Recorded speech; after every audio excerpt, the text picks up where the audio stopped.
श्री स्वामी समर्थ. स्वामी महाराज तुमच्या सर्व चांगल्या इच्छा पूर्ण करो ही स्वामींच्या चरणी प्रार्थना करते आणि आजच्या नवीन अशा व्हिडिओला सुरुवात करते. पण त्या अगोदर तुम्ही जर चॅनलवरती नवीन असाल तर चॅनलला आवर्जून सबस्क्राईब करा आणि शेजारील बेल आयकॉनलाही प्रेस करा, म्हणजे माझ्या सर्व नवीन व्हिडिओंचं नोटिफिकेशन तुम्हाला मिळेल आणि तुम्ही एक पण व्हिडिओ मिस करणार नाही. बघा, उद्या आहे वैशाख पौर्णिमा, याला बुद्ध पौर्णिमा असं सुद्धा म्हटलं जातं. वैशाख पौर्णिमेला खूप शुभ महत्त्व असतं, कारण का वैशाख पौर्णिमा म्हणजेच बुद्ध पौर्णिमा ही अनेक शुभयोगांनी तयार झालेली आहे. तर उद्या आपल्याला काही उपाय करणं तितकंच गरजेचं असतं. आपल्या हिंदू धर्मामध्ये पौर्णिमा तिथीला खूप विशेष महत्त्व दिलं जातं. पौर्णिमा तिथीच्या दिवशी चंद्र आपल्या मूळ स्वरूपामध्ये असतो, म्हणजेच कसा तर पूर्ण स्वरूपामध्ये असतो. हिंदूंमध्ये या दिवसाचे मोठे धार्मिक आणि आध्यात्मिक महत्त्व आहे. या शुभ दिवशी लोक भगवान विष्णूंची प्रार्थना करतात आणि सत्यनारायण व्रत पाळतात. हा दिवस भगवान विष्णू आणि त्याचबरोबर त्यांच्या भक्तांसाठी खूप महत्त्वाचा असतो. या दिवशी गंगा नदीत, पवित्र नदीत स्नान करणं अतिशय फलदायी ठरत असतं.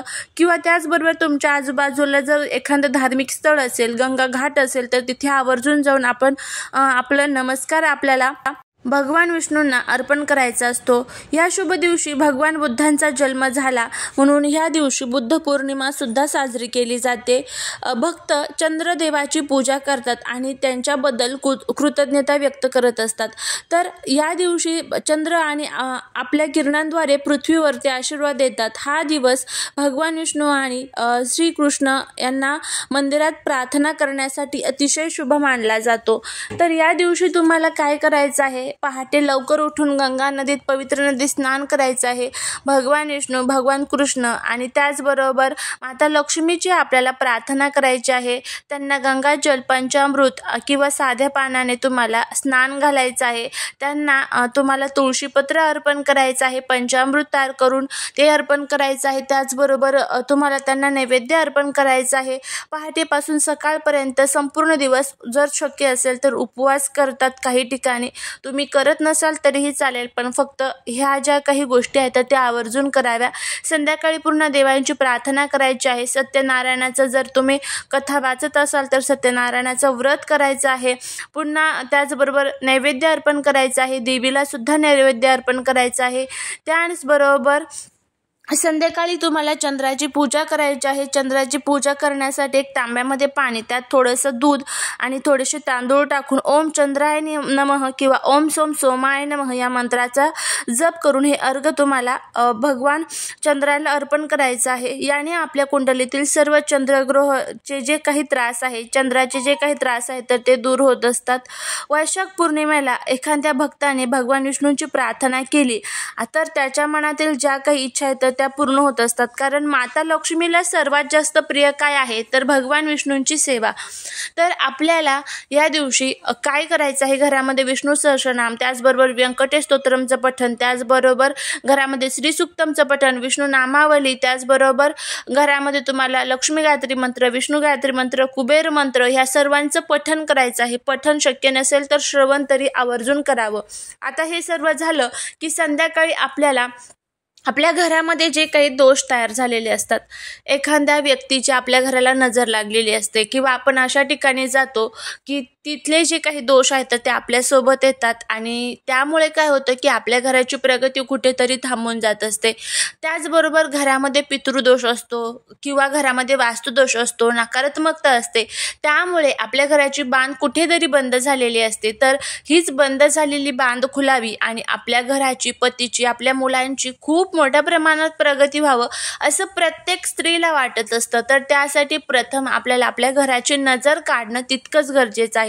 आता ही नजर तुम्ही जर पौर्णिमेच्या दिवशी काढली ना तर याचे अनेक चांगले फायदे आपल्याला बघायला मिळतात. तर कसं, कारण पौर्णिमेच्या दिवशी सकारात्मक ऊर्जा ह्या खूप मोठ्या प्रमाणात पृथ्वीवरती असतात. कारण भगवान विष्णू आणि माता लक्ष्मी सौर मंडलामधून पृथ्वी तलावरती या दिवशी भ्रमण करत असतात.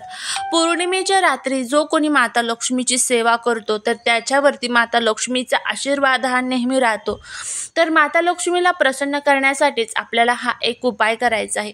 आता हा उपाय कशा पद्धतीने करायचा आहे बघा, आपल्या घराची प्रगती व्हावी यासाठी आपल्याला हा उपाय करायचा आहे.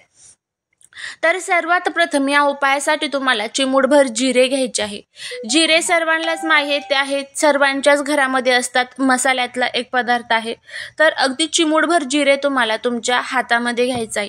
हातामध्ये घेतल्यानंतर तुम्हाला संध्याकाळी 5 ते 7च्या दरम्यान हा उपाय करायचा आहे। कारण संध्याकाळी 5 ते 7 मध्ये म्हणजे 7:30 वाजेपर्यंत पौर्णिमा आहे, त्यामुळे 5 ते 7:30च्या दरम्यान तुम्ही हा उपाय केला तर अतिशय उत्तम। तुम्हाला मुख्य दरवाजाजवळ जायचं आहे, तिथे तुम्हाला खाली आसन टाकायचं आहे। आसन टाकले की त्या आसनावरती बसायचं।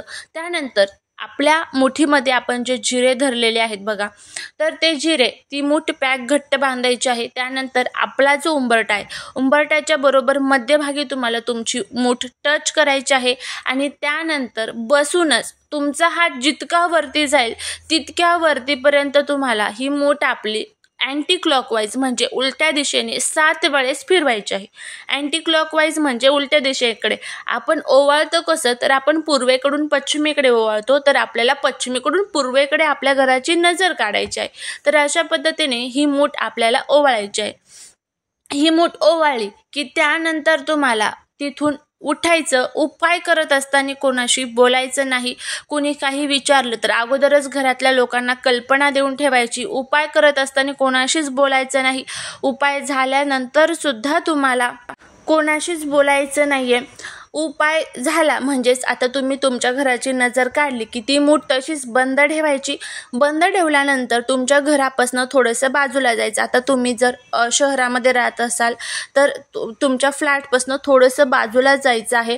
बाजूला जाऊन तुमच्या आजूबाजूला जिथे कुठे चौक असेल, आता सर्वांच्याच आजूबाजूला चौक असतो, चौकामध्ये गेल्यानंतर तुम्हाला हे जे जिरे आहे न बोलता कोणाशीच बोलायचं नाही, हे जिरे तुम्हाला दक्षिण दिशेला फेकायचे आहे। तुमच्या साईडला दक्षिण दिशेला तुम्हाला हे जिरे फेकायचे आहे आणि फेकत असताना माझ्या घरातली जी काही निगेटिव्ह नकारात्मक शक्ती, वास्तुदोष, पितृदोष आहे तर ते संपून माझ्या घराची खूप मोठ्या प्रमाणात प्रगती झालेली आहे असा भाव मनामध्ये ठेवायचा आणि हे जिरे फेकून द्यायचे। फेकून दिले की लगेच आपल्या घरी यायचं, मागे ओळून बघायचं नाही। मागे ओळून जर बघितलं तर जी काही नकारात्मक शक्ती असते तर ती परत आपल्या घरामध्ये प्रवेश करते। त्यामुळे मागे ओळून बघायचं नाही, घरी यायचं, प्रथम हातपाय धुवायचे आणि त्यानंतर घरात प्रवेश करायचा। आता फ्लॅटमध्ये राहत असाल, बाहेर जर पाणी नसेल तर उपाय करण्या अगोदरच एक तांब्याभर पाणी तुम्हाला तुमच्या फ्लॅटच्या बाहेर ठेवायचं आहे। आता गावाकडे राहत असाल तर गावाकडे बाहेर पाणी असतंच, तर प्रथम पाय धुवायचे आणि त्यानंतर तुम्हाला घरामध्ये प्रवेश करायचा आहे। आणि प्रवेश झाल्यानंतर तुमच्या देवघरासमोर तुम्हाला छान दिवा लावायचा आहे आणि तुम्हाला तुमच्या परमेश्वराला प्रार्थना करायची आहे की माझ्या घरातले जे काही दोष, नकारात्मक शक्ती आहेत तर ते दूर करा आणि सदैव तुमची कृपा माझ्यावरती आणि माझ्या घरावरती राहू द्या। तर अशा पद्धतीने तुम्हाला हा उपाय करायचा आहे। अगदी साधा आणि सोपा उपाय आहे, तर नक्की करा, नक्कीच तुम्हाला याचा फायदा होईल।